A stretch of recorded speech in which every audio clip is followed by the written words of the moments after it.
Good day, everyone. My name is Javerly Balansag, and I was assigned to discuss the impact of the National Council of Teachers of Mathematics and Education. Let's begin with influencing mathematics education standards nationwide. First, advocating for effective math practices.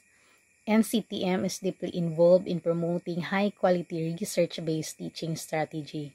They influence local, state, and national policies to align educational practices.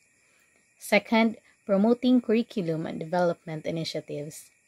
It creates framework and standards that serve as foundation for math curricula that addresses the diverse needs of students across different grade levels and setting.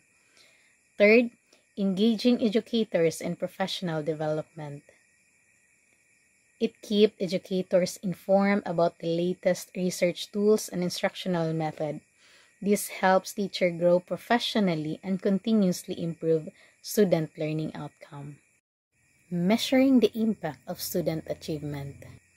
These strategies show that NCTM not only sets standards and practices, but also ensure they're making measurable difference. By focusing on research, data, and assessment, NCTM helps create a more accountable, informed, and student-centered mathematics education system, building a strong community of mathematics educators. By promoting collaboration, mentorship, shared learning, and professional growth, NCTM builds a thriving community of educators. This community is essential for ensuring that teachers feel supported, empowered, and equipped to provide high-quality mathematics instruction.